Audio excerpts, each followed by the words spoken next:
Welcome everyone to our February meeting for APA. Before we begin, I would like to remind everyone that this is recorded. It will be posted to YouTube. We ask that you not take any videos. For our Zoom participants, if you have any questions or comments, we ask that you put them in the chat. There's a little bubble at the bottom. Just type that in down there. So welcome to our February meeting. We will be discussing homelessness in Arvada and how you can be an informed community member. Do we have any first-time members today? Would you like to stand and introduce yourself and tell us why you're here or what got you here? Come on up. We're going to get people to come up. My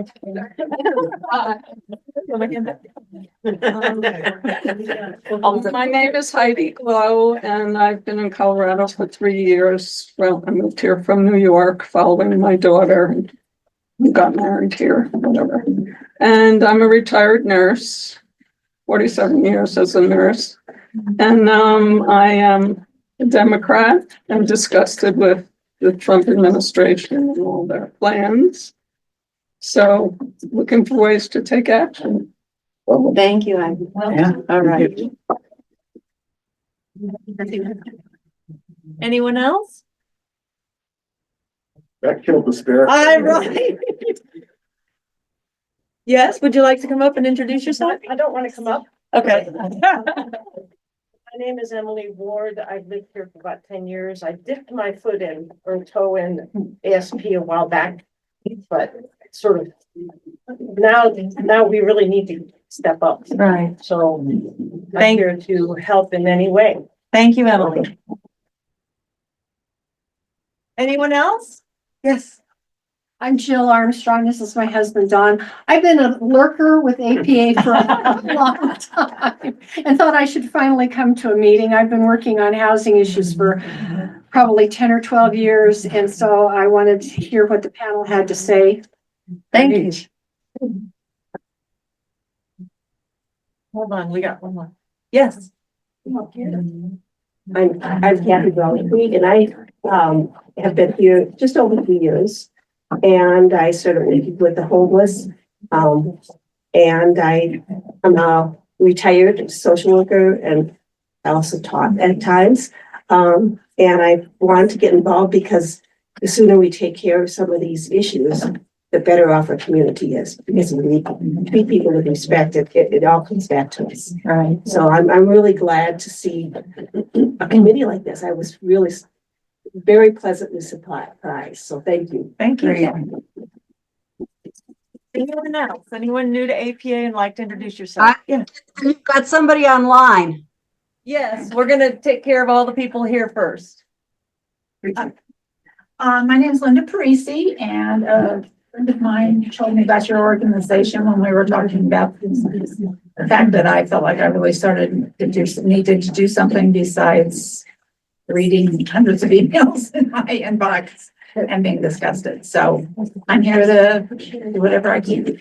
Thank you. Okay, and who do we have on Zoom who's new today? That would be me. I think I'm the only one I think that doesn't belong here. And I'm George Lawmeyer. I was born here. I was raised here. I'll probably die here, but hopefully not like today. I am a progressive, but I live down in Columbine. So I actually didn't even know about this group because there are no progressives near me at all. I live in the reddest part of the county, so I am like an army of one down here for the most part. I have a couple of progressive friends in the neighborhood, but not very many. So Eric Proctor and I are working together on a lot of different projects, one of which is, I'm not here to crash the party or anything, but I am a candidate for clerk and recorder. But we're working on several things together, and he let me know about your group and that he was definitely interested in checking it out. He can't be here today. He's in Washington, D.C., helping to elect Ken Martin, who is the new head of the DNC chair, who's highly progressive and cares about this issue a lot. But Eric let me know that I needed to come and touch base with you all and just see what's going on up here, since we don't have one down south. And I just, I appreciate you making room for me today. Thank you. Thank you, George. Thank you. So I just want to say to everybody here and online and who may be watching on YouTube, watch what we do, watch how we do it. We will work with you, organize where you are. I'm part of a group in Iowa called Blue Dots in Iowa, and they are starting to try to get organized. So YouTube videos, spread it. Let's get organized nationwide, okay? This group was founded after the first time he was elected. It was very dark, and we're there again. We have a tradition of going around and asking for things that give you hope and things that keep you up at night. I will go first. I'm going to focus on what gives me hope, which is we do have some judicial organizations that are working to file suit against what's going on currently. As long as they continue to ignore the law, I'm not sure how long it will stand, but we are trying to use the court system to keep things in check. That gives me hope. Yes. Anybody? I think we all are up at night. So we don't have to focus on that. Anybody else hopeful? Yes, Bruce. Yeah, I'm gonna try to focus on the hopeful. One thing that makes me hopeful is, there's a meeting of Indivisible in Chicago, that had 600 people, show up. And, it's a big hall, bigger than, maybe 4 times bigger, as big as this, and I had to have an overflow room. Wow. To keep the people, so that gives me hope. The other thing that gives me some hope is that fortunately, in the United States, we have a quite a more of a decentralized government, state governments, local governments. So it's harder for the federal government to just run. I mean, they're gonna have opposition and it's gonna be tough, but at least we have a shot. It's not over. Thank you. Do we have any elected officials joining us today? Please stand and introduce yourself. Hi, my name is Shauna Ambrose. I am your District 2 elected representative for Arvada. And one thing that gives me, I have to come in. Yeah, would you like to come to the, that way you'll be on Sure. TV.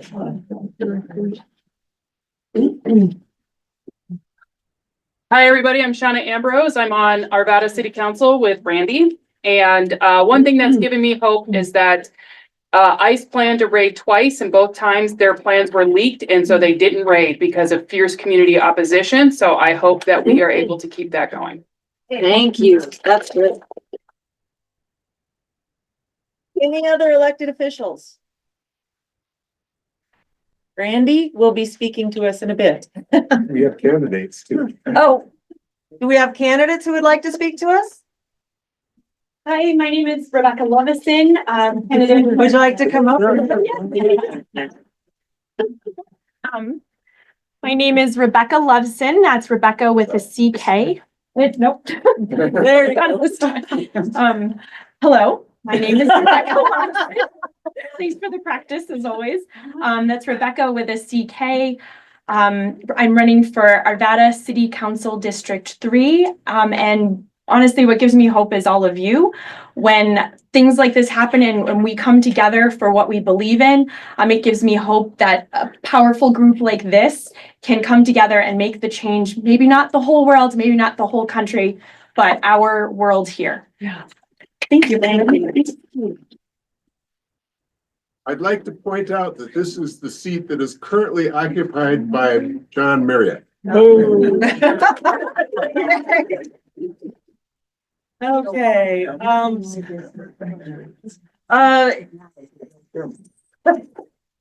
because we have cost associated with our group, we need to ask for donations. So please give generously.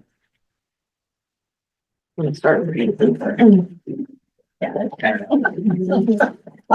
am now going to introduce our action team leaders, who will give you a brief summary of team activities and any upcoming events. A quick, yes, ma'am. This is. We are, no, that's good. We are Arvadans for Progressive Action. We go by the acronym APA. We are a grassroots, community-based progressive group. And we are active. We don't just sit and talk about it. We have teams. with action leaders that we actually go out and do things in order to impact our community. Because I saw ASJ and also Indivisible referenced for this meeting. Are you all really together? ASJ, I think, was a branch off. We used to have a human rights team and it broke off into ASJ, and we are a part of Indivisible. Does that answer? Yes? You're in the right place. Yeah, right? Good, thank you. A quick reminder, yes, ma'am. APA, what does that stand for? Arvadans for Progressive Action. Thank you. You're welcome. A quick reminder that we have a timekeeper, Pat, who will remind you of how much time you have as you're speaking. The first team leader will be Kathy Blake with healthcare.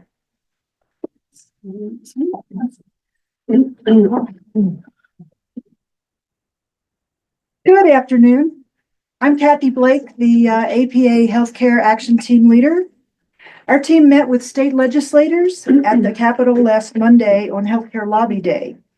All three supported Senate Bill 045, Healthcare Payment System Analysis Bill. It passed through committee on Thursday. The Healthcare Action Team meeting was changed. We meet monthly. It's on next Saturday, February 8th at 8 p.m. on Zoom. No, 4 p.m. on Zoom, February 8th. Okay. And the March 1 general APA meeting is going to be on healthcare. Doctors say that the U.S. health system is failing. It's a death sentence. We will hear from Dr. Vince Markovchik, Dr. Maddie Jacobs, and I'm looking to get a medical student up here to talk about the impact to providers. And you can go to the healthcare website, the healthcare section, and share your healthcare story. And we have changed it so that you're anonymous. You don't have to put your name. You don't have to put your email. So share your story, and we'd love to hear from you. Thank you very much. What's the web address? What's the web address? Oh, it's Arvadans for Progressive Action.org.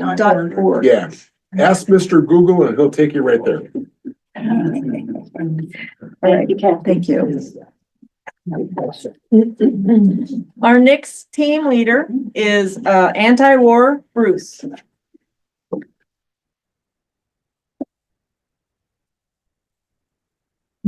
Hi. This year, 2024, we worked very hard for a ceasefire in Gaza. It happened. However, we were pushing it. We were trying to get Brittany Pedersen to support peace in Palestine, and we pretty much totally failed on that. But at least she knows how we feel. The problem is with ceasefire, and we're all glad there's a ceasefire, but Palestinians are still getting killed in the West Bank. There's a military action, I believe it's called Iron Wall, where they're attacking Jenin. So there's still a lot going on there. There's still a lot of issues with addiction to militarism and war, particularly actually among the Democrats, many of which support a lot of the failed foreign policy. There's also a lot of other anti-war issues we could get involved in. But thank you. Oh, I should remind people we are still protesting because Palestinians are still getting killed, and we still have wars all over the world. We're still protesting 52nd Wadsworth, 10 o'clock every Saturday. If you want to join us. Thank you, Bruce. Next, we have our climate action leader, Darline.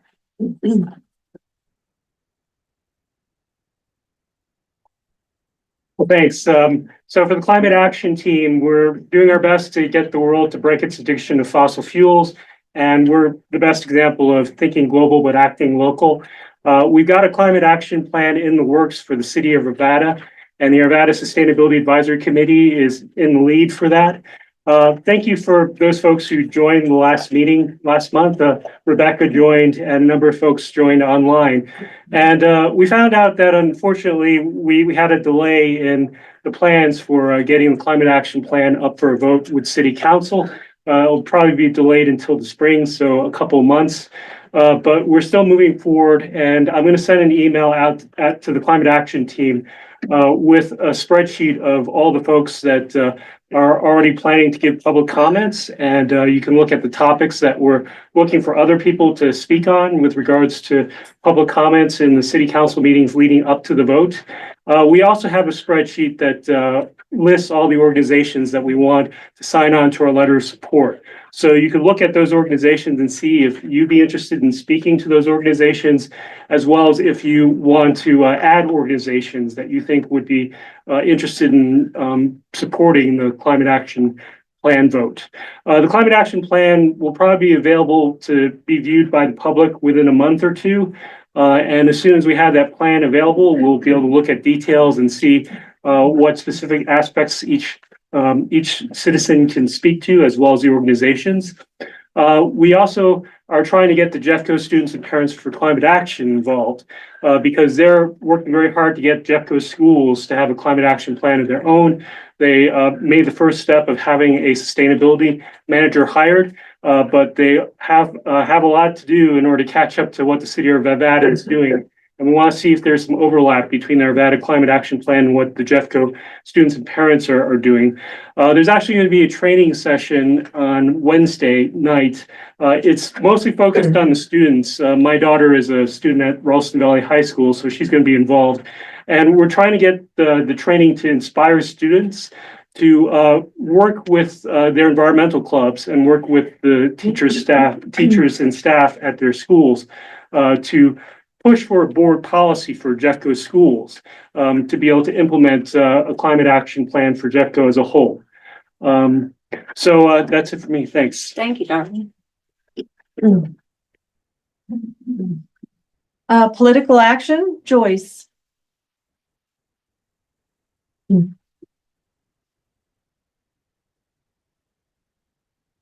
I'm Joyce Richardson, and I am the political action chair for our action team. We've got several things kind of going along that we've got some lovely people organizing. You'll hear a little bit from Pat about our Protect Immigration attempts. We are working on getting people to attend city council meetings all the time so that we know what's going on, and kind of checking in with some of the committees so that we kind of stay on top of, what will be happening on city council. Election wise, we've got city council coming up this fall. There will be an at-large seat, and District 3 and District 1. Our current District 1 person. So, that's coming up, and we want to make sure APA has always been pretty involved in those elections, and we want to make sure we stay that way. I think we've had a really good effect on our city council, and we want to stay in front of them and pushing for all of our many wants and asks.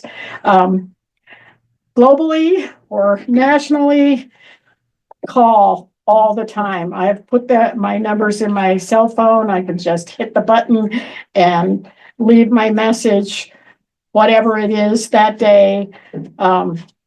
Just be relentless. And I would strongly suggest calling Speaker Mike Johnson, because right now, those of us who live in CD7 have no representation, because he will not let Brittany Pedersen vote by proxy because she's home with her brand new baby. So I would suggest calling and saying, well, I have no one to talk to, so tag you're it. Thank you. Perfect. Hi, I'm Julie Callahan. I'm Social Connections. Leapfrogging off what Joyce just said. If you have your cell phone, I'd like you to take it out and put in this number. It is for the DC switchboard.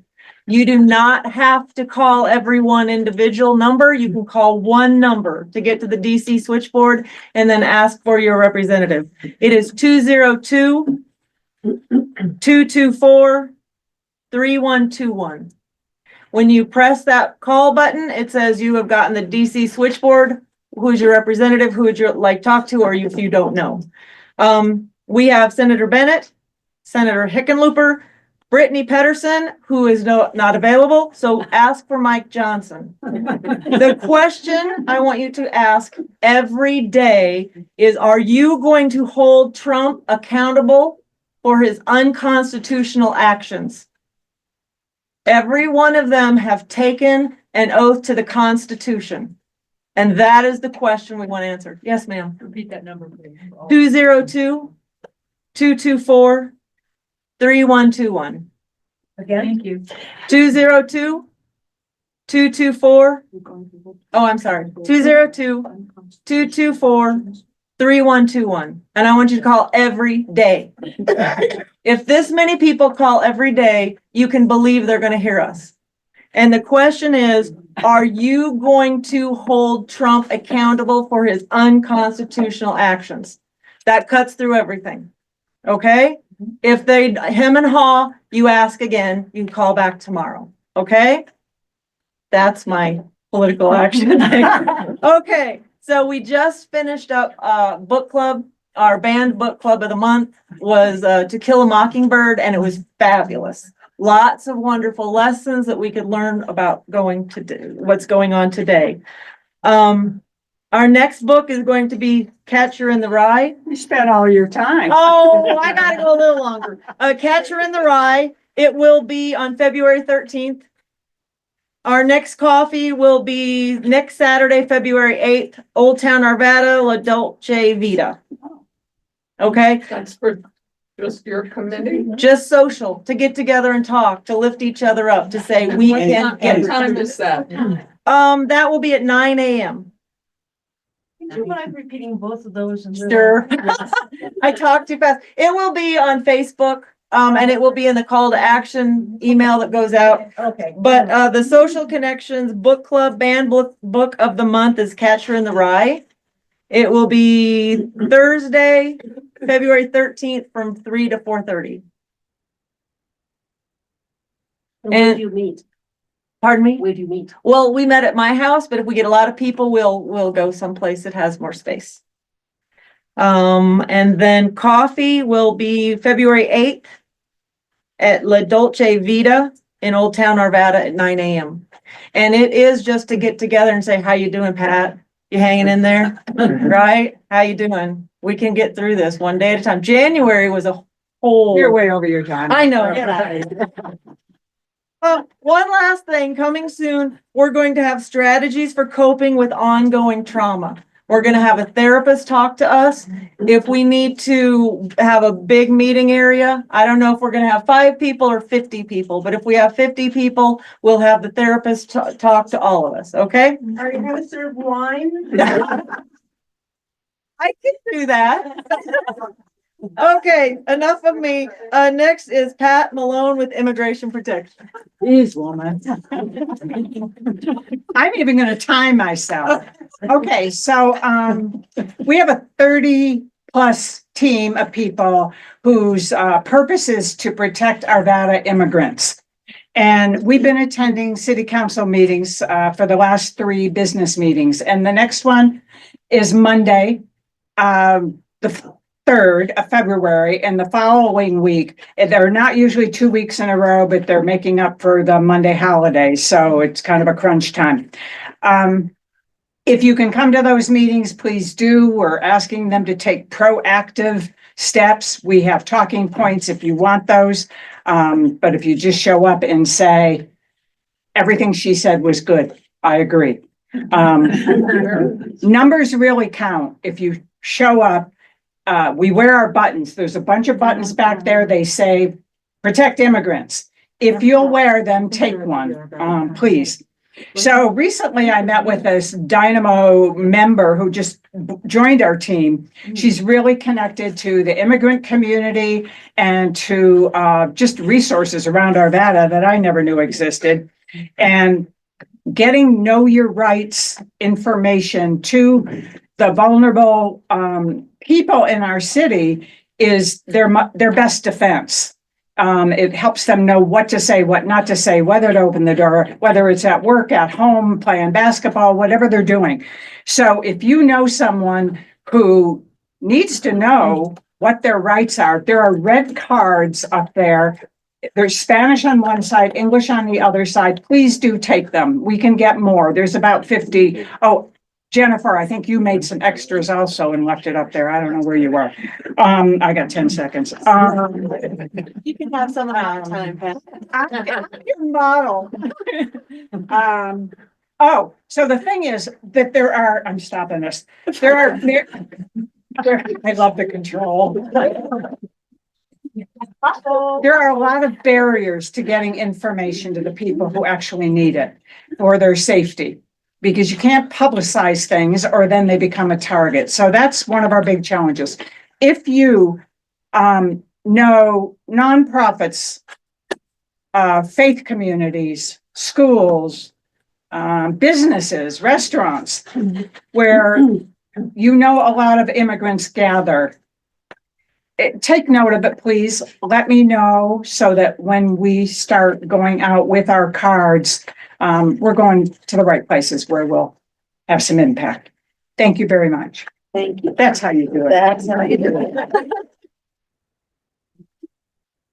And I apologize for going over time. We're on schedule. I would like to finally introduce Mindy, who is our affordable housing team leader, and she will be hosting today's meeting. Thank you very much.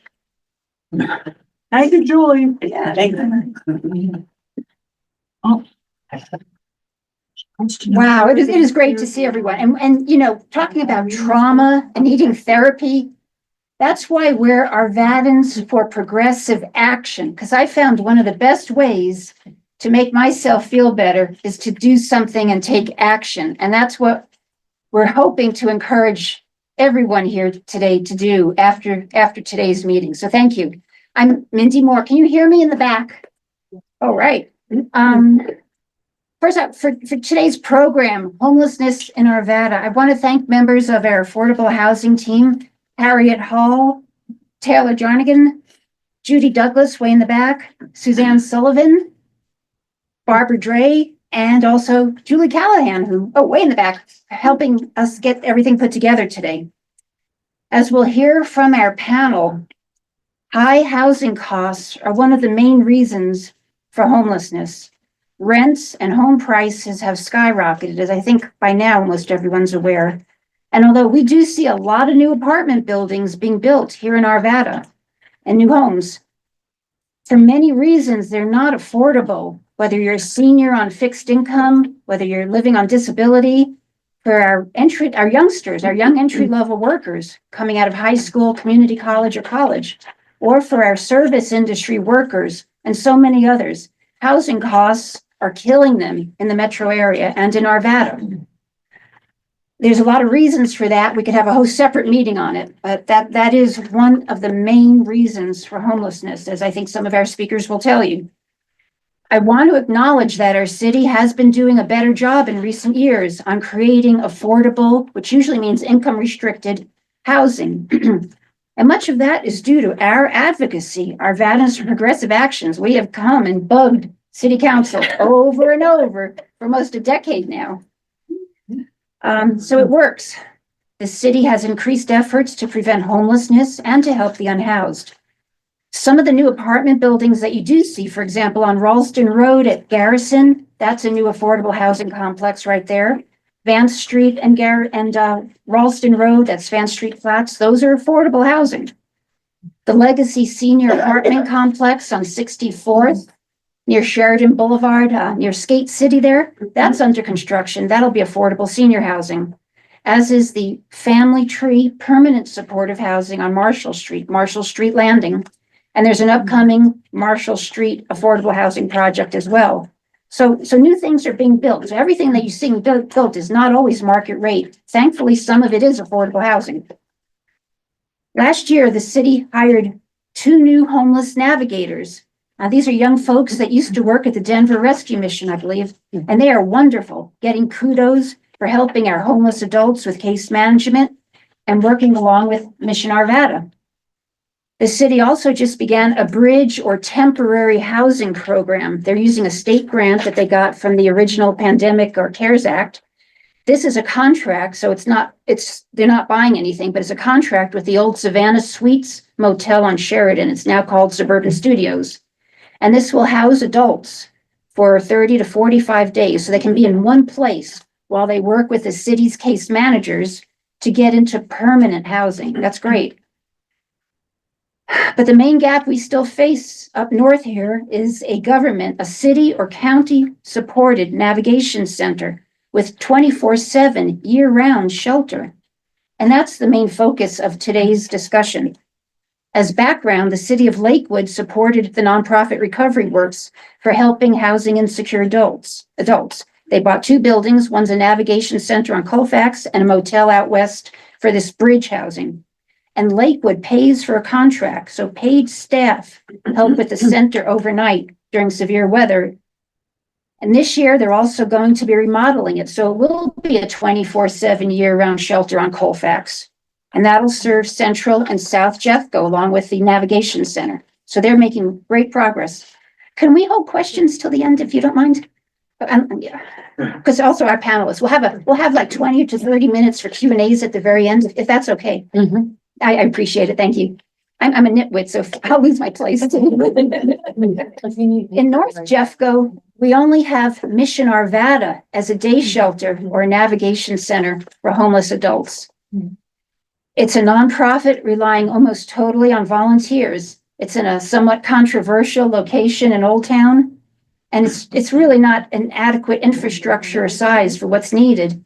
And they can only be open part of the day, just Monday through Friday for the Navigation Center. And they serve over 1,000 individuals, over 1,000 adults every year. Think about that, different people. There's other resources for families with children with Arvada nonprofits, for example, the Beyond Home facility that Randy introduced us to yesterday, but they're much smaller and they focus on families with children. Families with children can also get assistance through Jefferson County, and Luke will explain more about that.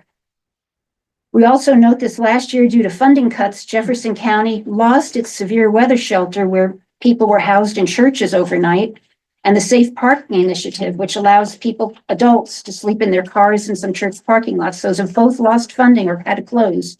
So now for extreme weather at night, Mission Arvada is having to do that as well.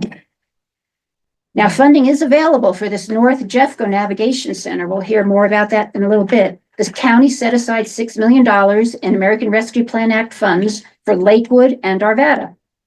And there have been discussions with Westminster and Adams County. Jeffco is still committed to those. Also, back in 2022, our city did buy a property on Marshall Street using some of our ARPA funds, about $2.7 million. It's sitting there. And they recently purchased, but now plan to sell, the early college of Arvada. Well, that's a lot of background for you. Let's start our panel discussion. We have 4 wonderful speakers with broad expertise. Each will provide some background information for us, and then we'll open it up for questions from the audience, including those on Zoom. I think, Taylor, if you help moderate those. Our speakers include Randy Moorman. He's Arvada's Mayor Pro Tem and our District 1 Council member. Cassie Ratliff, our Chief Impact Officer at Family Tree. Berzette Green, a Housing Navigation and Case Manager at Mission Arvada.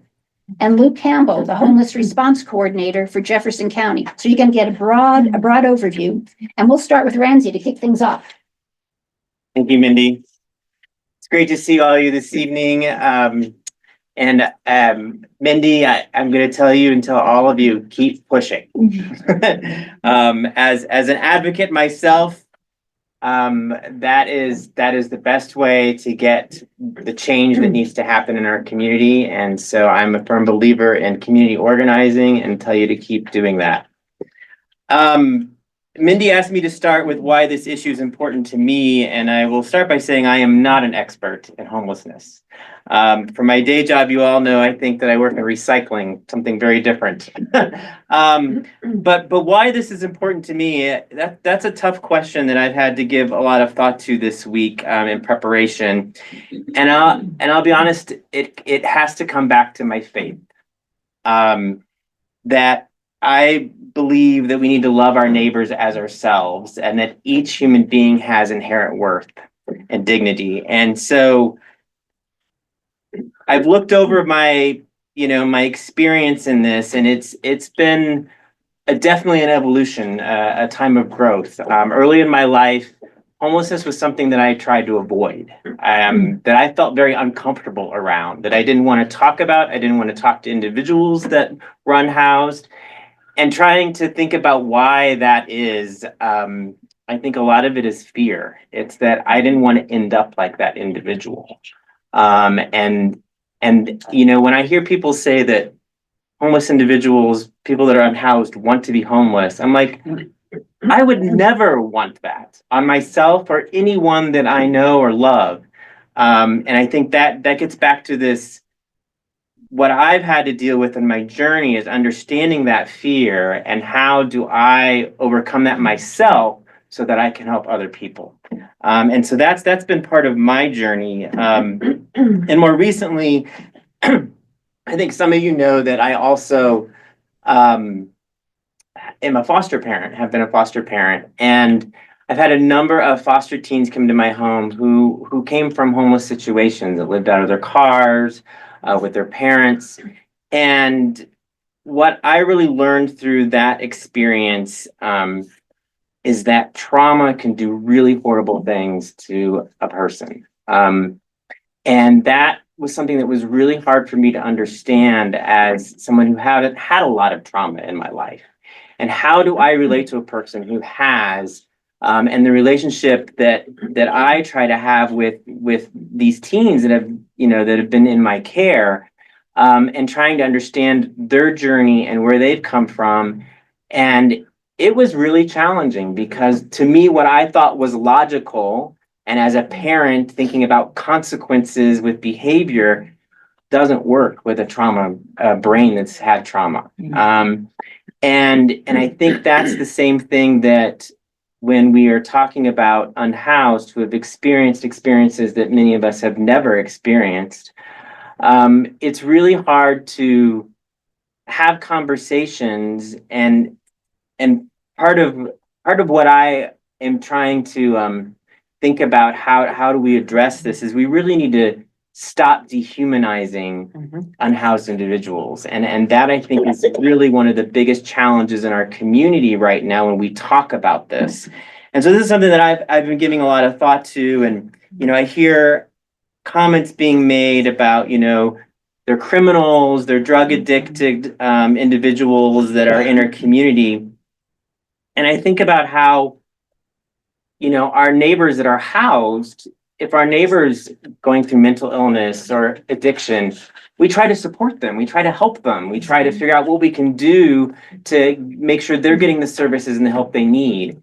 We should be doing the exact same thing for our unhoused individuals in our community. They're going through similar situations like that. And so I feel like this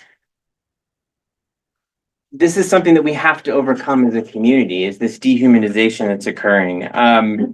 And I, Mindy, I think you gave this to me a couple of years ago. This came out in 2023, but it's the Atlantic article, The Obvious Answer to Homelessness.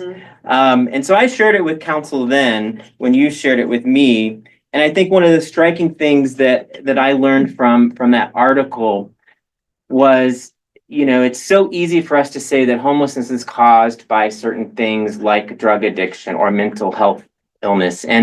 And what this article pointed out in the studies was, you look at communities in the United States that, for example, have high poverty. So think of Detroit as an example, or Miami. And they do not relatively have high homelessness that correlates with poverty, where places that are much more economically better off have higher rates of homelessness. And then thinking about mental illness, it cites places like where my family members are from, Kentucky, West Virginia, Wisconsin, places that have really high mental health illness, again, relatively don't have high homelessness rates compared to other parts of the country.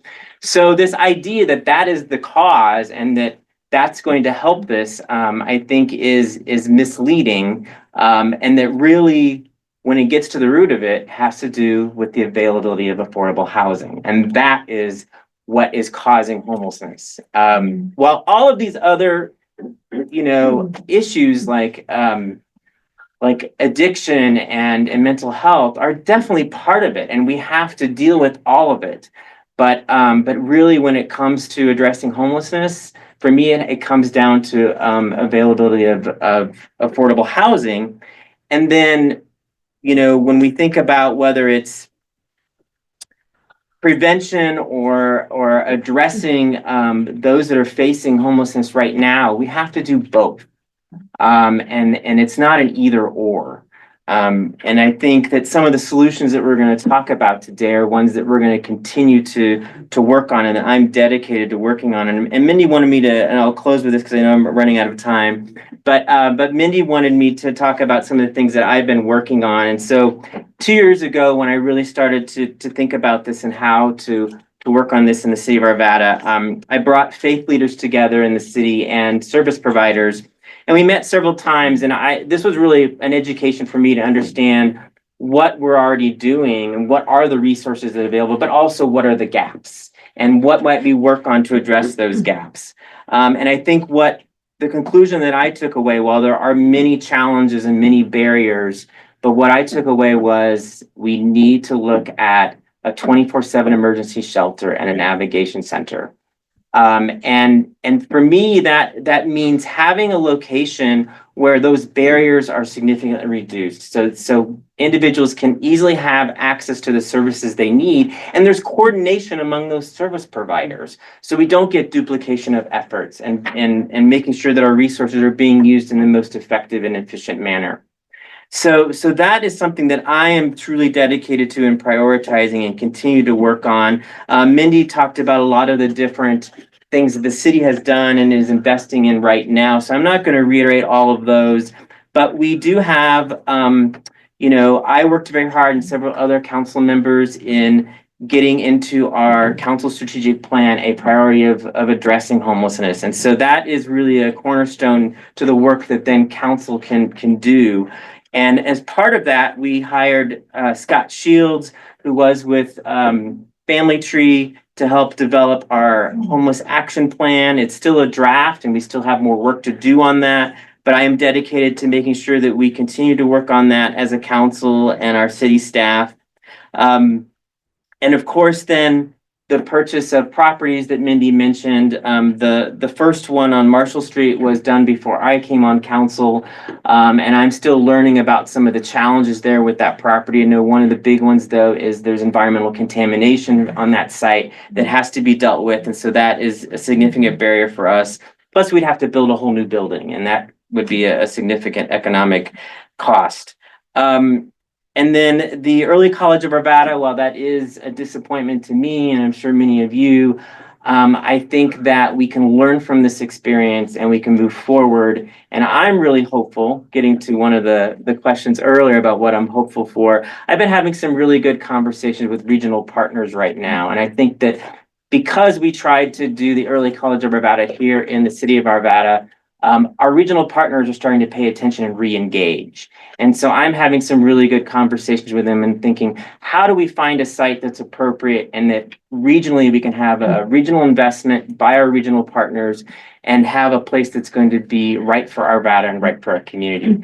So I'm dedicated to moving forward on that, and we'll continue to work on that. And I'm happy, I know there'll be lots of questions later, so I will stop there and pass it on to, I think, is Cassie next? Okay, I'll let Cassie come up next.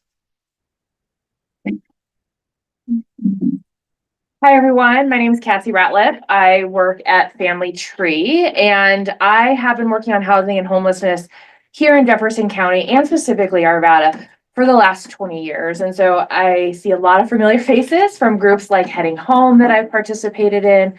Heading Home is a grassroots organization that is now with the county. It started as a grassroots, working on ending homelessness here in Jefferson County. Same question was the why. Why am I doing this? I sort of fell into housing and homelessness. I was a young mom. I was 19 years old when I got pregnant with my first child. And I was going to school. I was going to school at night and on weekends. And I needed to do an internship. I was going to school, to be a social worker.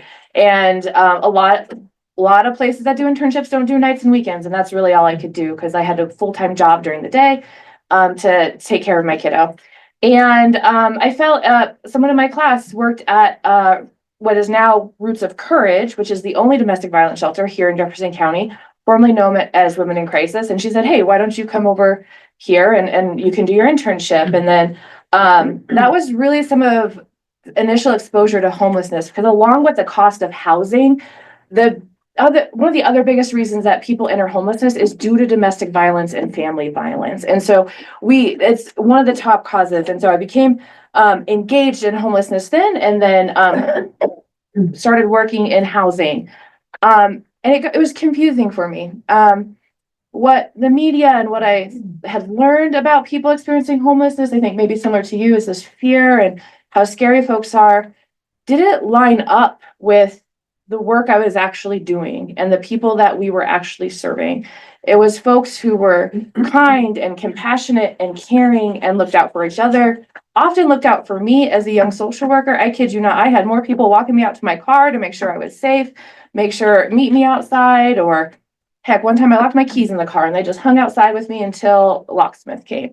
And so I started learning more. I started learning about the causes of homelessness. It's not substance use. It's not mental health. Those things are exacerbated by homelessness. They become worse when people are on the streets. But that's not what got people there. It is the rising cost of housing, domestic violence, family violence, and eviction.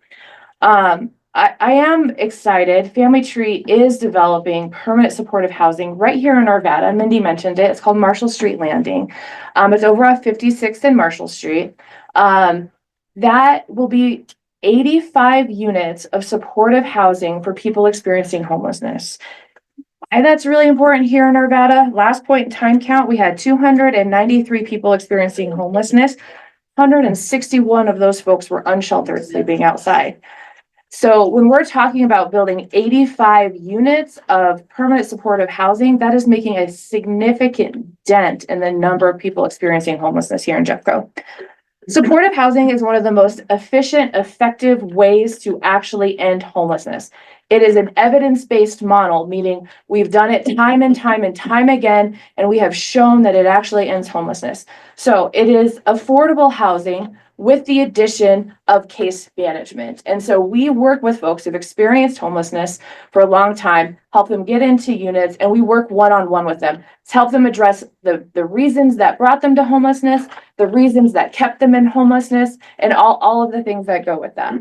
And so I think so for me, my whys are all of these things. We have opportunities to solve homelessness here in Jefferson County in particular.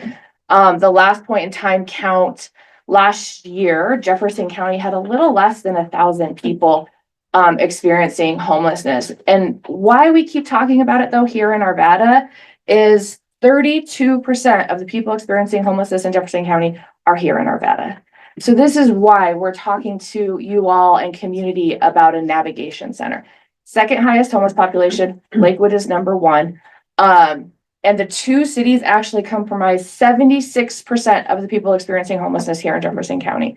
So this is why it is extremely important that Arvada engage in these conversations around a navigation center to help end homelessness here in this city.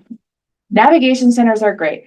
What happens here at these navigation centers is service providers like Family Tree, The Rising, Benefits in Action, Jefferson County Human Services are all located in one place.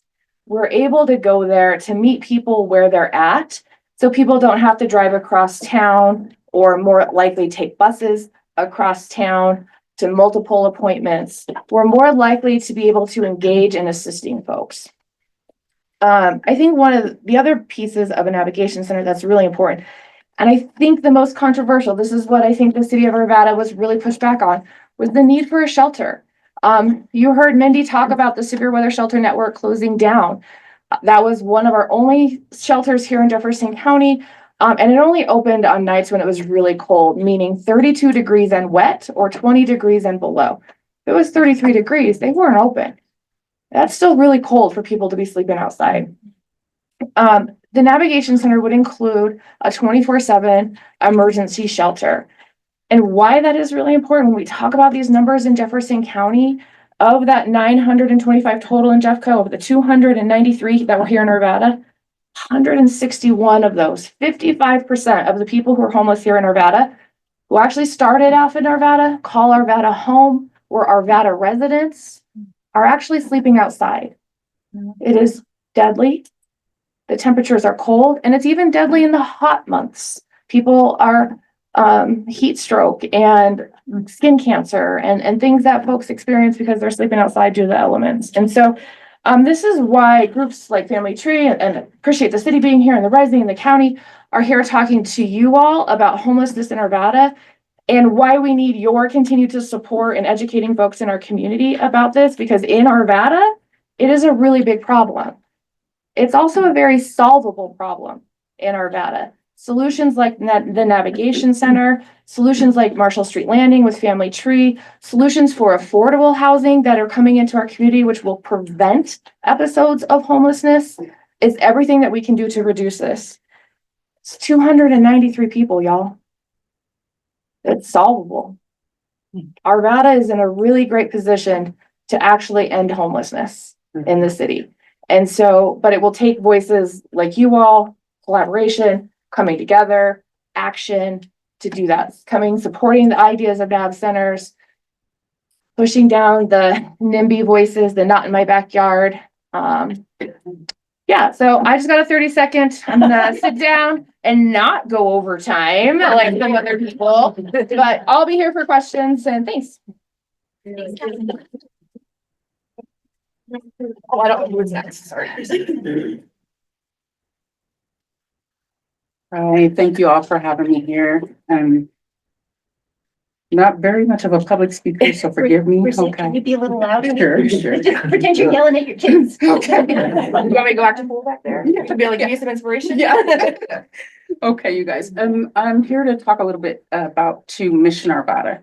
A lot of people in the community aren't aware of what we do and who we are, and we have got a lot of negative publicity, but we are actually trying to help in the community. I still can't hear you. Sorry. Okay. So Mission Arvada, I'm here to give you a little bit more information on what Mission Arvada does and who we are in the community and what we're trying to do in the community. Mission Arvada provides services not only to the unhoused, but also individuals that are, we have families in the community as well that are able to come in and utilize our services. We're able to offer eye care, dental services, medical services, legal services, employment services, DMV to go, benefits in action. So they have a place within their community that they can actually come and receive these services outside of driving maybe to Golden or other places where they'd have to access benefits or medical care. Medical care is free as well to a lot of our individuals that come into our buildings because they know the need of individuals that are actually unhoused, and affordability is definitely an issue. And a lot of our individuals are able to, once they're enrolled in services with us, to be able to get assistance with obtaining medical insurance through Medicaid and other medical providers. So for Mission Arvada, our goal is to be there for the community as a whole, not just, again, the unhoused, but people that are suffering, can't afford eyeglasses, can't afford or can't get medical care, because we do have individuals that sometimes come in that are undocumented, can't get medical care. And we're able to offer eyeglasses, or for their children to come in and see a physician or a nurse practitioner. DMV to go. That's another barrier for a lot of our clients. Just being able to get on a bus to get to go and pick up an ID. So for our services to be able to be a one-stop shop for those individuals where they can get IDs, birth certificates, social security cards, get assistance with social security benefits, getting assistance with applying for medical insurance. A lot of these individuals have a hard time asking for help, and we're learning that are in the community. And some of these individuals are afraid to ask for help. So when they come to us, we're able to let them know that they're part of the community and they have a right to access these services. And that's what we're there for. For our unhoused, they're able to get meals throughout the day. They're able to get showers. A lot of times you'll hear the individuals that we work with say that I want to work, but I smell, or I don't have appropriate attire. I don't have clothing to go out to go to work. I don't have any place to keep my things sometimes. We have Bayat Enterprises that have recently come in and offered their services in there. So we have clients that are actually going out on work crews, doing work in the communities. Before they would say, we didn't have these options. We didn't have this opportunity. We're trying to be more innovative for people that didn't have these didn't have access to these things beforehand, or didn't think that these things were available, can actually come, and we're making sure that we break down these barriers so they can access these services, they can receive services, they can work. They can have an opportunity to get housing as well. So we do meet with these individuals, we do set goals, we do talk about employment, we do talk about saving for security deposits, we do talk about food insecurity. Because a lot of our individuals too as well, once they get into housing, they have this job that's paying, a little bit of money, but they're feeling good about themselves, but they're worrying about how am I going to be able to maintain food on the table every day, work my job, pay this rent, and still be able to be productive. And for those individuals, we do work with them as well to make plans, set goals, make budgets for yourselves. We are able to work with between 70 and 80 individuals a day. We served 104 unique individuals in 2024 just for day shelter services. And for all services, we served 1,363 individuals. And again, these services are not just for the unhoused, but we do offer services to people that can't afford glasses. Can't afford dental work. Some of these things are done free. We do have providers that come in and offer these things to people that, are in need. We also, we also work with various organizations. Collaboration is key in Jefferson County because everything is so spread it apart. You have to travel, you at least have to have a car to kind of get 2 or 3 places within one day. So for our individuals, that is not an option. So we are able to get providers to come in to assist these individuals, assess and be able to meet with us and work on a wraparound service operation in a sense, if so have you. That way we can be able to describe some of these issues and be able to work it out with other providers that are also working with us to see how we can address these barriers. So that way these individuals no longer have to worry about or feel as if they can't meet their own personal needs. So as far as Mission Arvada is concerned, when it comes to the unhoused and the housed, we love this community. We love Arvada. We love the people in Arvada. And we are all, how do I say it? Next way. We are children of God. We should love one another. And I love Mission Arvada for that reason, because we look at everybody as our brothers and sisters, and we want to help those that are really and truly in need. And we want to be there. Thank you.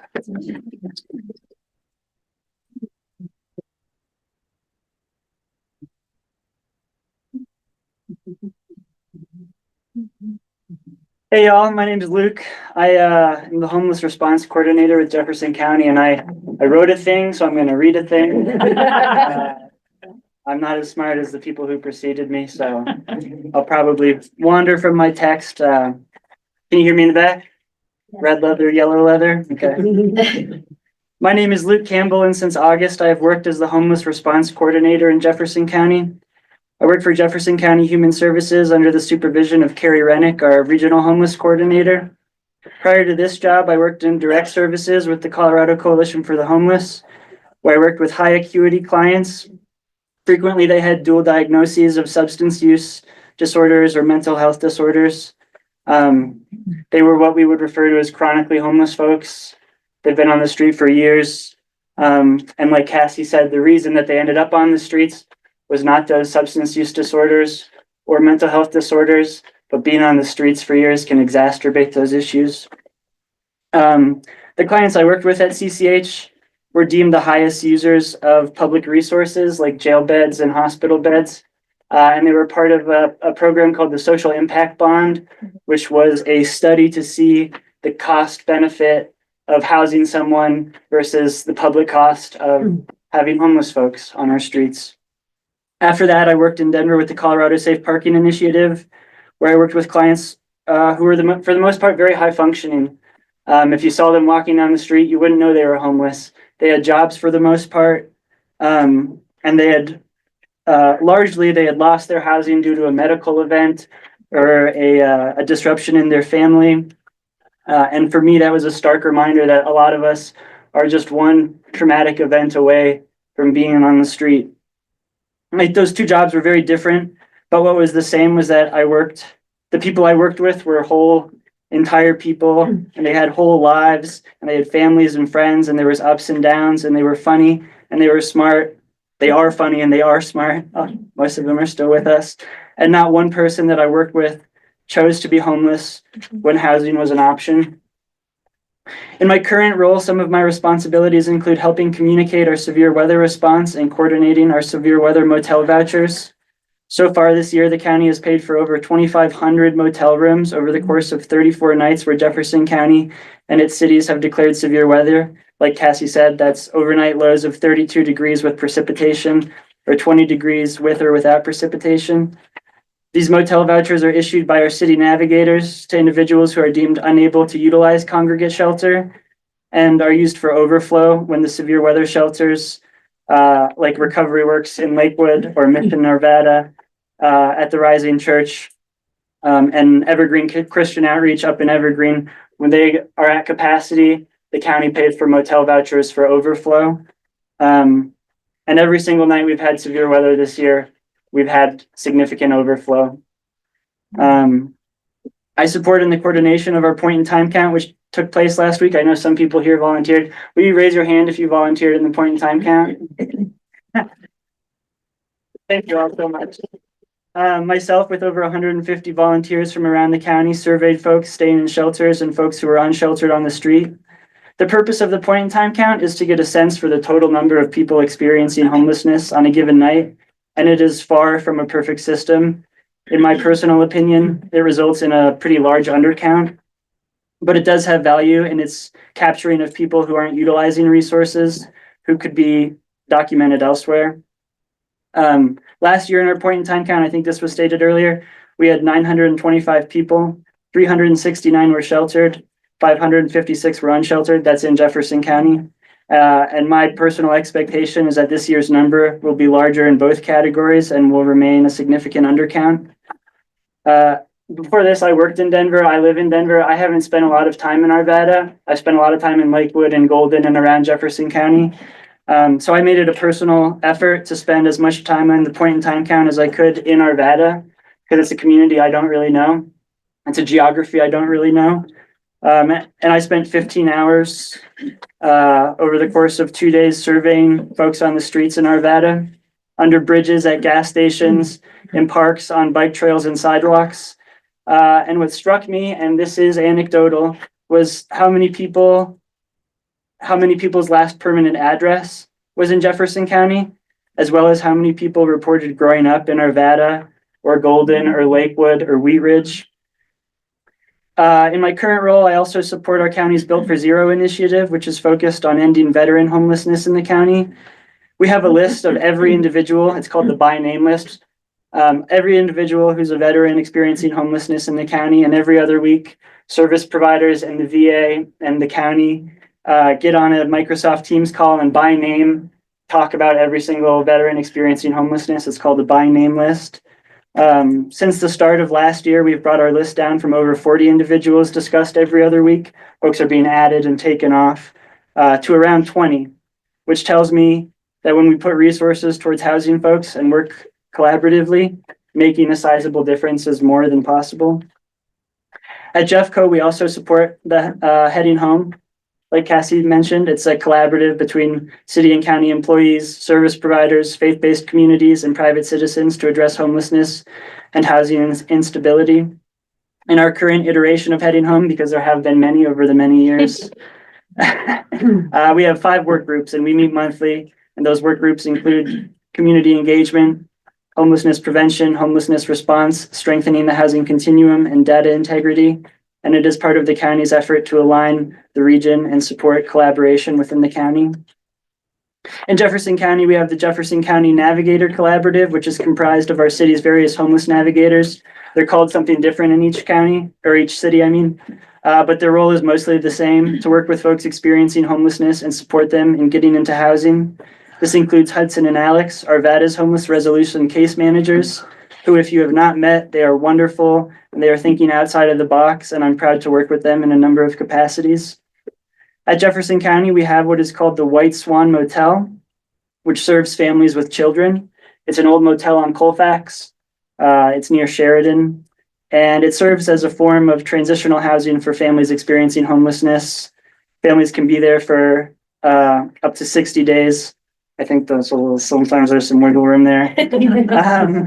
But it's been super effective in getting folks into permanent housing or homelessness navigators there. And I wish I had the statistics on its effectiveness, because it is one of those numbers that when you hear, it's kind of hard to believe. So my bad, sorry. I can get them. I can get those numbers and send them to Mindy or whoever and can blast them out. The county also recently hired 2 singles navigators to support individuals experiencing homelessness in unincorporated Jefferson County. I've only worked in Jefferson County since August, and there's a lot that I don't know. There's a lot of institutional knowledge that I don't have, I don't possess. But what I do know from the perspective I have in my role, which is that the need for the support of homeless folks not only exists within the county, but it's growing. A navigation center is a tremendous opportunity to lower barriers and to meet people where they're at and offer access to immediate needs, as well as case management, housing resources, and a place for community. I really, really appreciate that groups like you all exist. It's really cool to see folks get together on a Saturday. It's an intergenerational group with a wide array of interests. Working for Jefferson County, that's one of the most rewarding parts, is just the smart people that I get to work with and the smart people that I get to serve and witness. And that there are folks like you who want to support our homeless neighbors, because that is what they are. They're our neighbors and they're experiencing a tremendous hardship. It's something I've worked in services for some time. Something that I'm continuing to remind myself is that homelessness is an experience. It's something that people go through. It doesn't define someone. It's not who somebody is. It's something that we're all much closer to than we realize. And it's something that once you're there, support is important. So it's people who have gone through traumas. Some are beyond what is fair or imaginable. And my hope is that we can support these folks through and out of homelessness. Thank you.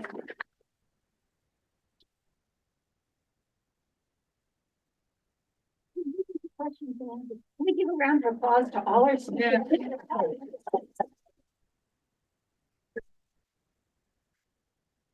So now we're gonna have a question and answer time.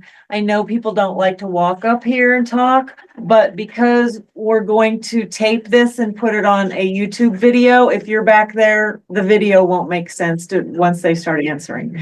So does anyone have any questions or comments? Come on up, Bruce. And there's index cards. If we don't get to your question, you can leave the card in the basket at the back. And we will get answers for you and publish them for everybody. Yeah, I agree with Randy that we need and all the speakers, we need a navigation center with a 24-hour shelter. I was very disappointed the county sold the early college. And my question, particularly for Randy, is that wherever you put this center, there's going to be uninformed opposition. So can the council stand up to this and give us the services we need? Thanks, Drew. Great questions right up front. Well, I can't speak for all of council. I can only speak for myself. And I think that this experience with early college Arvada, as I said, has been a learning experience. And I think that we can really learn and come from that. I would say that, the comments that were made earlier about how important you all are in contacting city council and letting them know what you want to see happen is really, really important, and to continue to do that. And I can only commit to you that I'm going to continue to work on that. And like I said earlier, I've had some very good conversations just within the last week with regional partners that I think is going to be really helpful in us finding the right location that hopefully will, have support of the community where that location is. And I can't tell you where that is today, but I can certainly say that we can find that location and work towards that. So.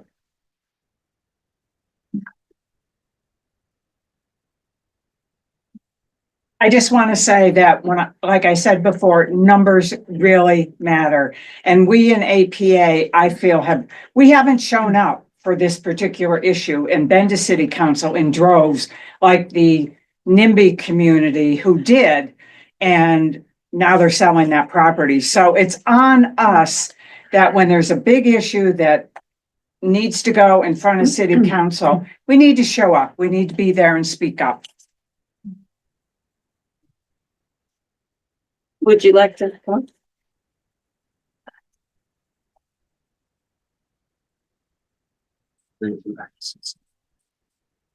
Hello, friends, community. My name is Dr. Barbara Dre. You may have read pieces that I've submitted to the Arvada Press in letters to the editor about the homeless crisis or seen me speak at City Council. And this last week, after the disheartening news that NIMBYism won, I took it upon myself to meet with several people in our community. Don Wick from the city manager's office. He's our deputy city manager. I also met with the chief of police. A representative sent me a report on their actions on homelessness, as well as county commissioner, to better understand funding and the gravity of what just happened. And I'm here just to tell you that in speaking with a variety of individuals, it's my understanding that the funding that was available for the Navigation Center is gone. And we are now under a new president. Oh, not locally. We are under a new president who does not intend to give our communities any more money. Now, the money originally set aside to refund Arvada for the Navigation Center, they prematurely purchased. That money does not exist in either county. That was re-released to other services. We lost that money. So I don't know, does Arvada have, the city of Arvada have money set aside for a navigation center? Because I will tell you, I was crushed. I spent a day in bed after I heard that news. And I don't know how we move forward in this environment. And I can't stress to you how many times I have approached APA and other organizations like yourself of the importance of us standing up and attending city council, talking to our council. We should have leafleted our neighbors after the Arlington Meadows mess. We should have been showing up in droves to city council meetings. Where were you? One or two people came to speak. It's on us, community. It is on us. We really failed our unhoused population here. And I'm sorry I'm so passionate. I have had family members who have been homeless. I have good friends who've been chronically homeless. When something like this comes along, it is a once in a lifetime opportunity. We had funding not only from 2 counties with their R funds, but also municipalities on board to support us. And that money is zero. It's gone. So what's our plan? How can we afford as a city to move this initiative forward? That's my big question. And the second question is, who in this audience is going to commit to either write a letter to the editor and your council member, and, by the way, the city manager's office, to raise our voices? We need to organize like Arlington Meadows organized. We are in dire times, my friends. And if we don't get up and speak up and get on the streets, these things are not going to happen. And I'm sorry to be alarmist. But I also want to ask one more quick question. If a navigation center is not possible, how are we going to leverage existing services? Because it's my understanding that the county will not just give you money to have a navigation center. We need to have a nonprofit that money will run through. So what's the nonprofit? Who is that going to be so that we can have a successful navigation center? Thank you.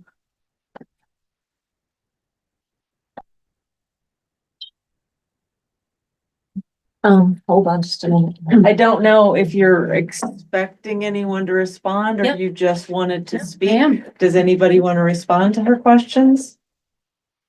Or is it more like, I mean, I I think, asked about the money. Who, right. when I'm is not, is the money earmarked with city council in the city of Arvada? I'm not sure they have an answer. Shauna, do you have an answer?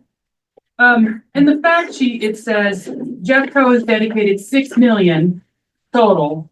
And that was confirmed on January 28th, 2025. Okay, So where was that confirmed? Who confirmed that? okay. The county commissioners at the staff briefing last Tuesday still discussed that same thing. Now, I don't know if something has changed, but my understanding, and maybe former Commissioner Traficant knows, they moved the money from the ARPA fund to a general fund, and it's been sitting there. That's not what I was told by the commissioner, Which one? County Commissioner, Pinter. That's Adams County. That's I'm talking Adams about County. Jefferson County. Yeah, It's a different county. it is a different county, but they were going in on half on the navigation center, and she's part of Edding Home. And she said that all that money, because it was part of had to be spent by the end of November. And Jefferson County found a way to move that money, and they said at their staff briefing that the deadline for using the $6 million is 2030.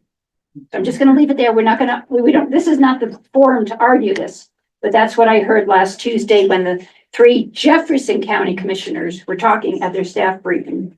So we'll leave it there, and let's move on to other questions, Okay. please. I believe Harriet has a question or comment on Zoom. Go ahead, Harriet.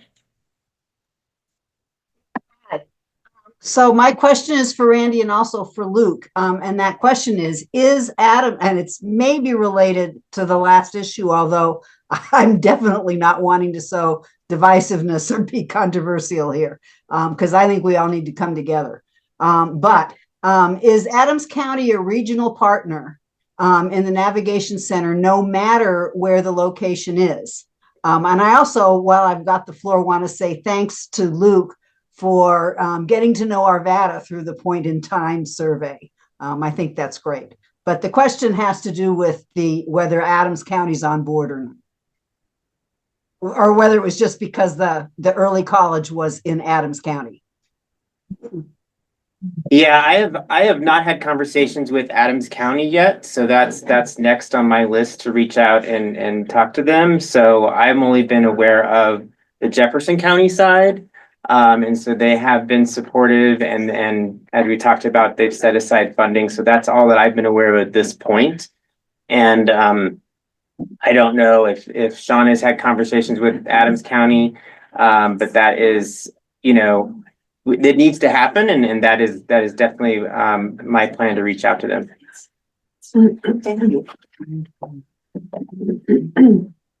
Any other questions? Yes. What are we thinking about doing in terms of this issue? Can you come? Yeah, if you even go around the hallway. Thank you for coming forward. How you doing, Pat? It's almost dinner time. Yes. Now the camera will be broken. I don't know, I just sit back here and listen and I've just heard about homelessness for so long. We know that one of our friends here has been active in working on that topic. But how many of us really understand the problem? And how many of us really in our hearts are NIMBYs? And what can we do about that to educate all of us here? What can we do as far as bringing these people together and do a more intensive learning time with us, or get it out into the community further in order to get to the point where we don't have the NIMBY showing up and the navigation flies away. It's very discouraging, I think. And if I were a homeless person, I'd just give up. And I don't want to see that happen. So I don't know, there's a lot of questions that I have, but it's an issue.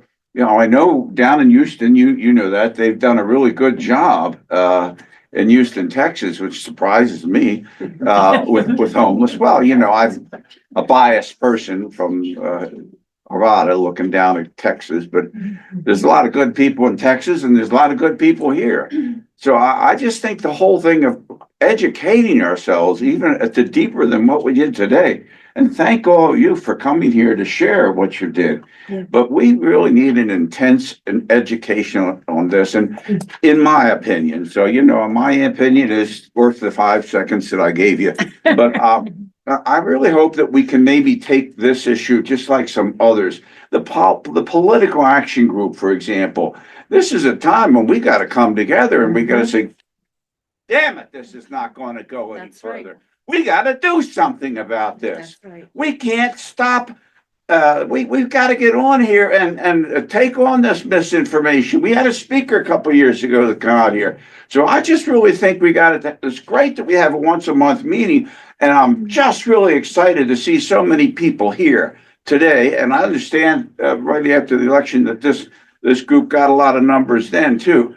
We got to turn those numbers into some god darn hard action for all of us, because it's our community. It's people like us that'll someday liable to be homeless. And I've just had to let go here, I guess.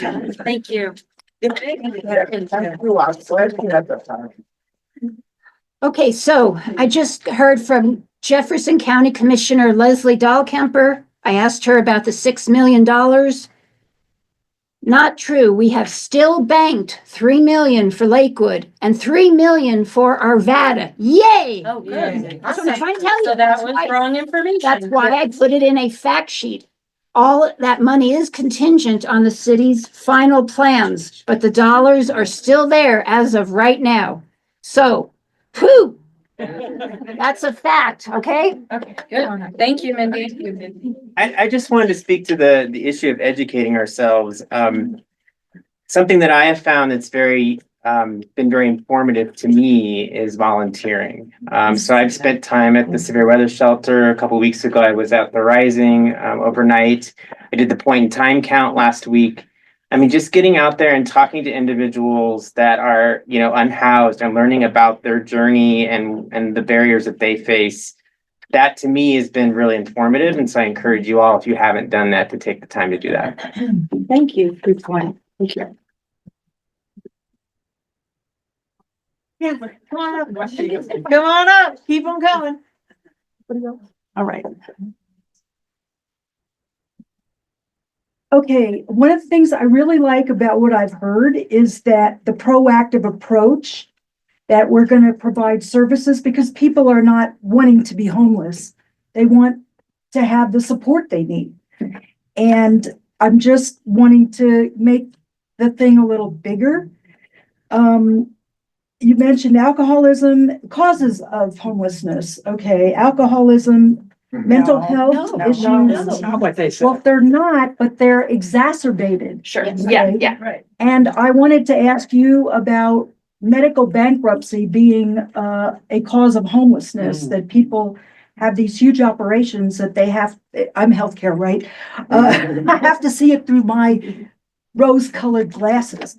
But if we had a universal, single-payer system based on what people could afford to pay, and if people can't afford anything, they'd still get healthcare.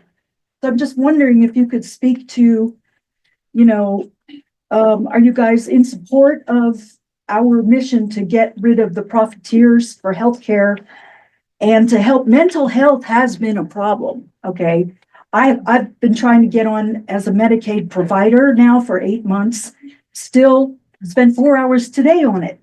So we're still working on that, but I just wondered if you could speak to, some of even if it's not a cause, it's definitely, if I'm sleeping out in the street, I'm going to get hypothermia. I'm going to have all kinds of medical problems, and that fixing healthcare, plus climate change too, would really help the homeless problem. Yeah, I can take that. Okay. So one of the things you heard Luke talk about was the SIB, the social impact bond. And what that study showed is that it costs a lot of money to keep people homeless, including our healthcare systems, because people who are experiencing homelessness are overutilizing emergency rooms, ambulances, and detox and all of these types of facilities. And so you're absolutely right. Our healthcare system is being overburdened by people experiencing homelessness. And so housing is healthcare. And we know this. We know that if we provide housing assistance to people experiencing homelessness, it will have a positive impact on our healthcare system. It will reduce costs. It will make sure that people have access to the needs. They aren't sleeping outside. They don't have exposure. They have access to regular care providers like a PCP versus utilizing the emergency room because they have a fever. Family Trees program over here in Arvada, we are partnering with Jefferson Center for Mental Health. And so while mental health, substance abuse, these are not the causes of homelessness, just want to really reiterate that people enter homelessness because of the cost of housing, because of domestic violence, because of relationship breakup, because of not enough money. But you're right. When we are sleeping outside, sometimes we turn to substances to cope with the situations. And then sometimes we become addicted. Sometimes we use substances to stay alive at night because they can keep and trick our bodies and keep them warm. For a lot of women, we know they use them at night to stay awake, to stay safe. So these are real situations that people experiencing homelessness have. Housing can improve our healthcare systems. And if we invest in housing and if we invest in homelessness systems, we will see improvements in healthcare. And so I think, I hope that answers your questions. And I am excited that Jefferson Center will be partnering at Family Tree. They will be on site providing mental health services on site, going to people's apartments. So we actually you don't even have to leave. If you are having a hard time getting out of your house and you don't think you can make that therapy appointment, been there, we'll come to you. And so it is about resources. It's about collaboration. It's about everybody coming together and providing services in a holistic and collaborative way. That's what works best. Thank you. Thank you.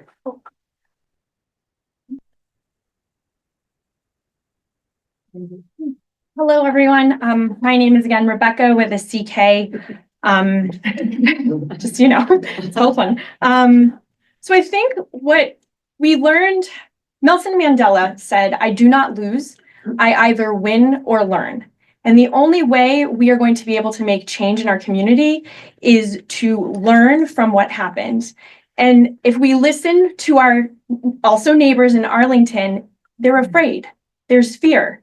There's fear that their grandkids aren't safe in their backyard or different things like that. And what we don't have going on here, and please correct me if I'm wrong, is do we have a place where everyone comes to the table? There's a lot of stigma around this. We've discovered that through a lot of these conversations, and they are tough conversations. This is not a fight. This is a relationship. Any of us in a marriage or partner relationships, we know you tend to find someone who's the opposite of you, and you have to accept their limits. You have to set boundaries. And we need to, I think, look at a lot of this like a relationship. I'd like to offer just some ideas. Some questions were asked, what can we do to change this stigma? I have a friend in Littleton, and they have a place called Grateful. It is a coffee shop that is a nonprofit, and folks that are unhoused can come into this place and get a free cup of coffee. If you have money to pay for a cup of coffee or a burrito, you can pay for a cup of coffee. And in my opinion, it comes down to that. In our community, we need to break the stigma by bringing everyone to the table. I think an option is, I worked in restaurants. What is the slowest day of the week? What hours could we have maybe a nonprofit pay for cups of coffee at maybe somewhere like La Dolce? These are just ideas, but maybe from, I don't know, 12 to 2, they can do 100 cups of coffee, and we have case managers there, because it's two sides to this. Our business owners need to feel safe. They need to know that if something does happen, there's someone there. And when we meet folks unhoused on the streets, that's not the place to have a conversation. I think by bringing the unhoused into our community, by our community seeing them grabbing cups of coffee or burritos, that is how we're going to make change. And I think just on both sides, we've got a lot going on where our housed neighbors, like again, Arlington Meadows, they're afraid of what's happening in their housed community. We need to make sure we're taking care of like both sides of that everyone is having that conversation. My last part to that is these conversations are hard. They are emotional, and I don't know about you, but they are tough to have. So I think some consistent meetings, more than just this, something weekly that's going to have our police department, case managers. And what I don't think we saw here was, did we have someone come up here who spoke about being unhoused, who's gotten out of it? We don't have the folks we're trying to help at the table. So I just say, let's work towards everybody having coffee together and us doing something about it. Thank you. Quick follow-up on Rebecca with the CK. I just want to plug our Heading Home work groups. That is a place for community conversation, especially our community engagement work group. Shout out Jill Armstrong, shout out Judy Douglas, shout out to the real ones.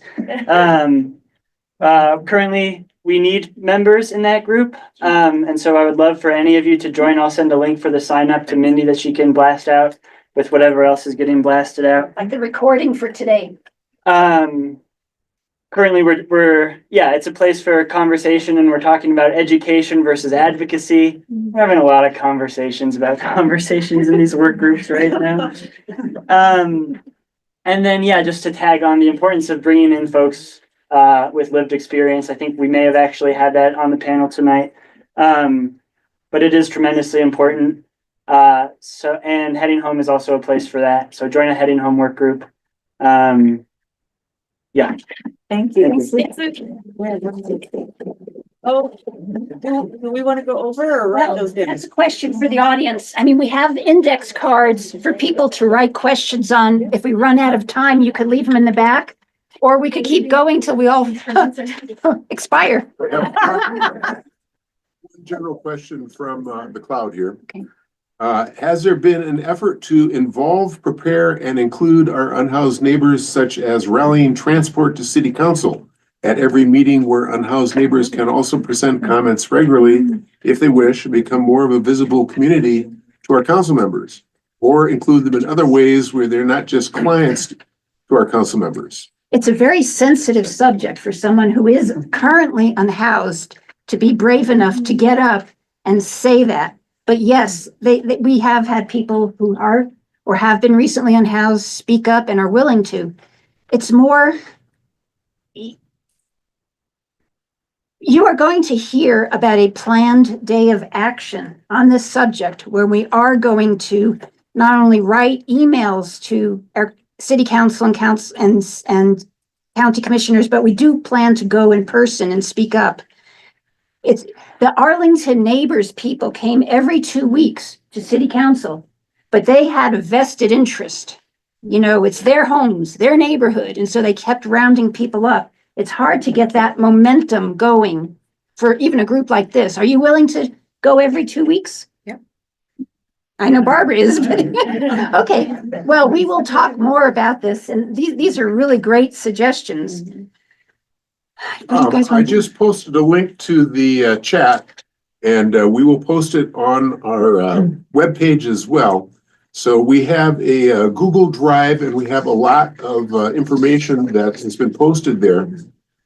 Is it included on the Yeah, sheet? yeah. So what we will, there weren't enough, I didn't Xerox enough fact sheets for everybody, but please, we'll also send the link out if you didn't get one. But this is basically our call to action. Because as you heard tonight, we need you, we need us to show up. So what's the next step? Are we gonna? Please, Barbara, let me finish. And Taylor has the link.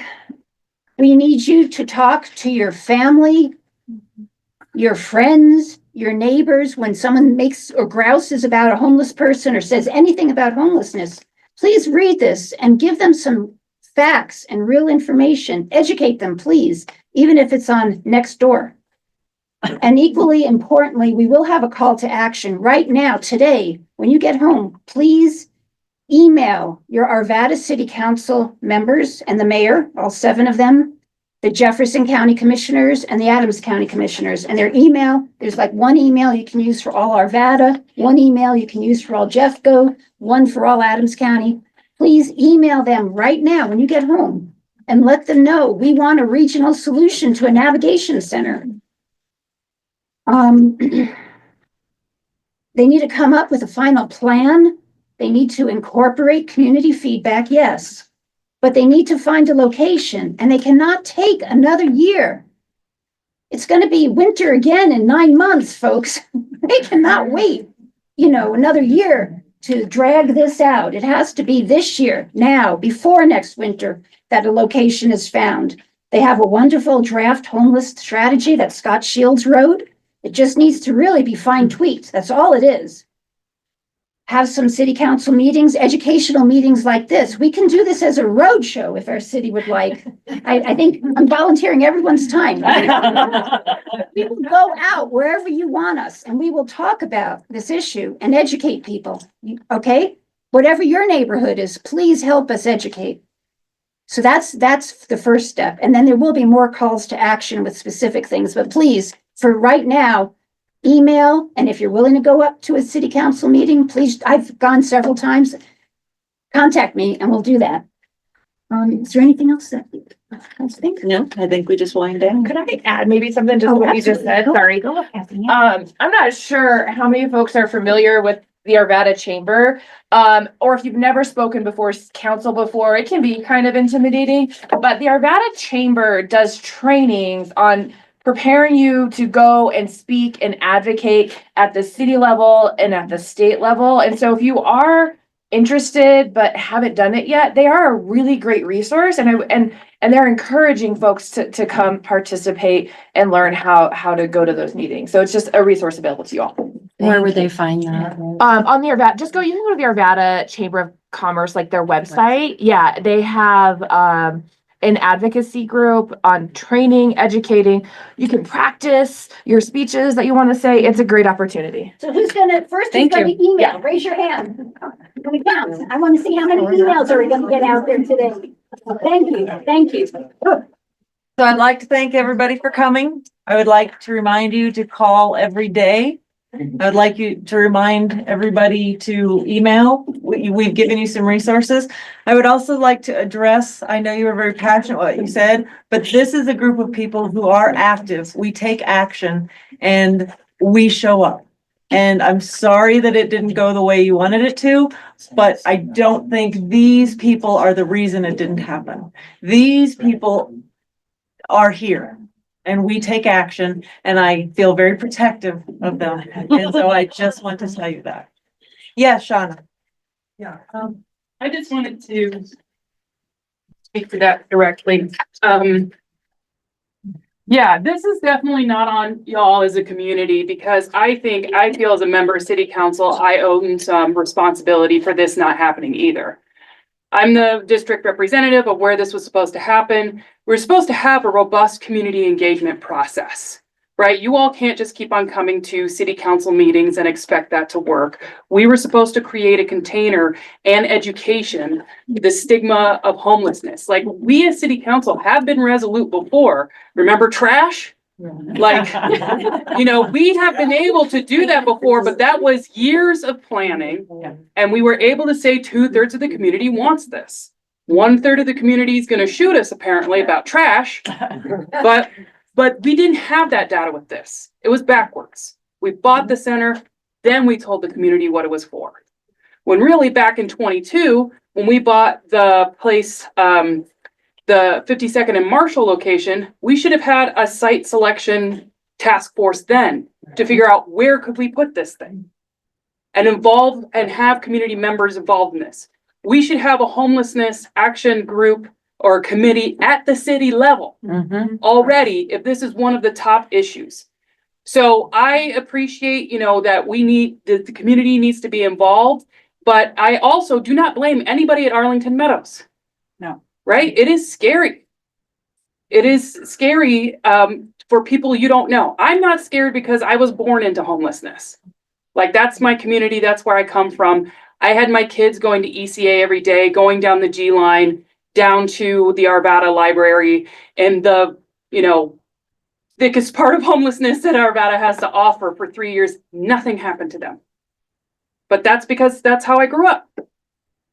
And a lot of people didn't grow up that way, and I'm not going to blame parents, if they don't want their kids to be around homeless. And I felt like there have been other centers where the community hated it, and then it opened and it worked. And then the community said, wow, I'm so glad this is here because now I don't have people passed out on my lawn.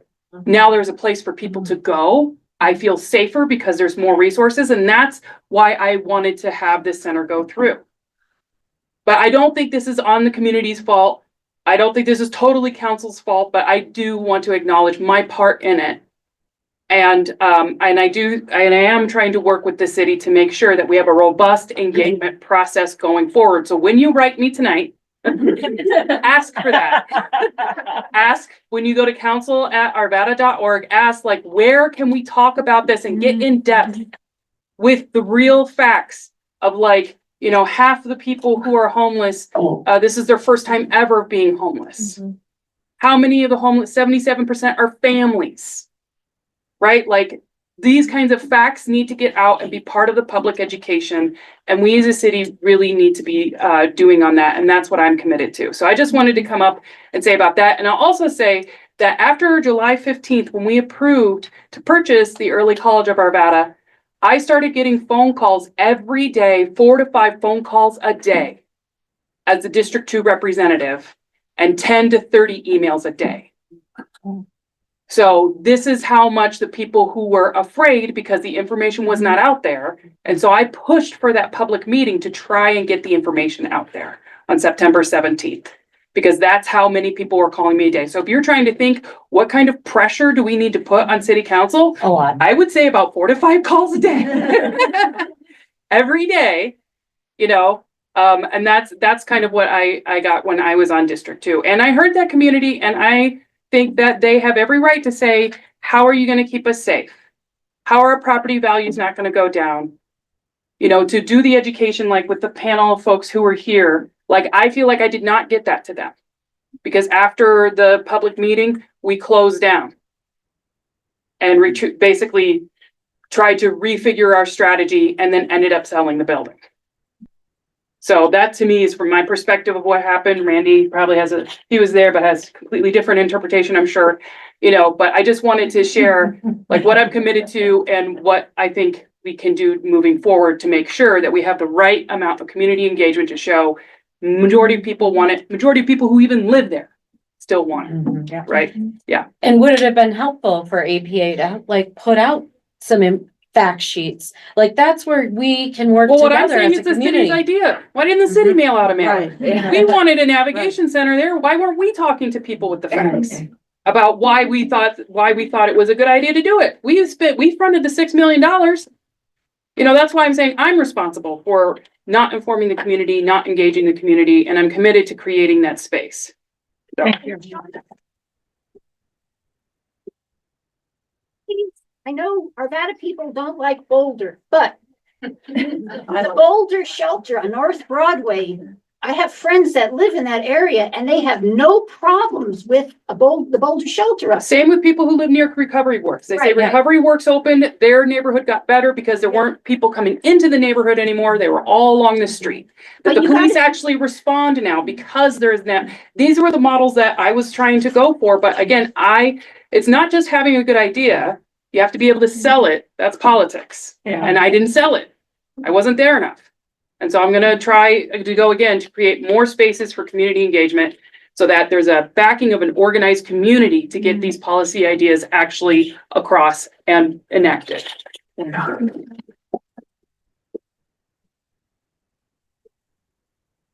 This has been a terrific meeting. Thank you, Campbell. Thank you, Mindy. Thank you, everybody. I want to remind everybody again, stay engaged, bring your friends. Next meeting is the first Saturday of March. Healthcare? Healthcare. Okay, thank you, everybody. Have a great day. Yeah, I think there's a final.